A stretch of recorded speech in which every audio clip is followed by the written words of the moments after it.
Systematic রেখে গিয়েছিলাম, আজকে দেশ অন্ধকারে নিমজ্জিত। আজকার কান্থ ডিজিটাল ডেস্ক। এক নজরে সংবাদ। 7,97,000 কোটি টাকার বাজেট রেখে যাওয়ার দাবি সাবেক প্রধানমন্ত্রী শেখ হাসিনার। স্বাস্থ্য, পুষ্টি ও টিকাদানে বর্তমান কর্তৃপক্ষের চরম ব্যর্থতার কড়া সমালোচনা।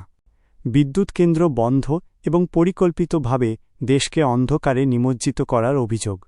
সাবেক প্রধানমন্ত্রী ও আওয়ামী লীগ সভাপতি শেখ হাসিনা দাবি করেছেন, তাঁর সরকারের সময় দেশের প্রতিটি খাত সুশৃঙ্খল ও পরিকল্পিতভাবে পরিচালিত হচ্ছিল।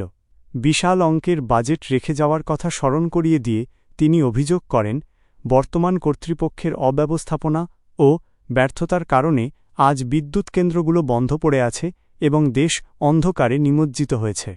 সম্প্রতি দেওয়া এক বক্তব্যে দেশের চলমান পরিস্থিতি নিয়ে তীব্র ক্ষোভ ও হতাশা প্রকাশ করে এসব কথা বলেন তিনি।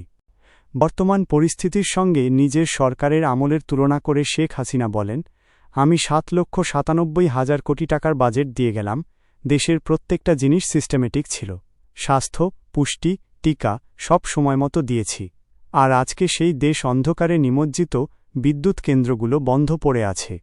সাবেক এই প্রধানমন্ত্রী তাঁর বক্তব্যে স্বাস্থ্য খাতের বর্তমান সংকটের কথা তুলে ধরেন। তিনি অভিযোগ করেন, তাঁর সরকারের সময় শিশুদের টিকাদানের হার 94% থাকলেও বর্তমান প্রশাসনের আমলে তা 56% নেমে এসেছে। টিকার জন্য বরাদ্দকৃত বিপুল পরিমাণ অর্থ কোথায় গেল, সেই প্রশ্ন তুলে তিনি শিশু মৃত্যুর জন্য মোহাম্মদ ইউনূস এবং বিএনপির ভারপ্রাপ্ত চেয়ারম্যান তারেক রহমানকে সরাসরি দায়ী করেন।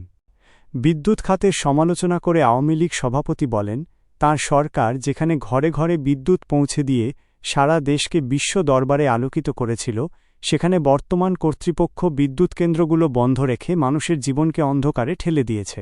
বক্তব্যে তিনি কৃষিখাতের চরম দুরবস্থার কথাও উল্লেখ করেন। তিনি বলেন, তাঁর আমলে 1,62,00,000 প্রকৃত কৃষকের হাতে কৃষি কার্ড ও সার পৌঁছে দেওয়া হয়েছিল, অথচ এখন অর্থশালীদের ভুয়া কৃষক সাজিয়ে কৃষি কার্ড দেওয়া হচ্ছে। সারের অভাবে কৃষকের হাহাকার এবং উৎপাদিত পণ্যের ন্যায্য মূল্য না পাওয়ার পেছনে বর্তমান প্রশাসনের চরম ব্যর্থতা রয়েছে বলে মন্তব্য করেন সাবেক এই প্রধানমন্ত্রী। আমাদের সাথেই থাকবেন। পরবর্তী বিষয় পেতে লাইক, কমেন্ট, সাবস্ক্রাইব করে রাখবেন। ধন্যবাদ।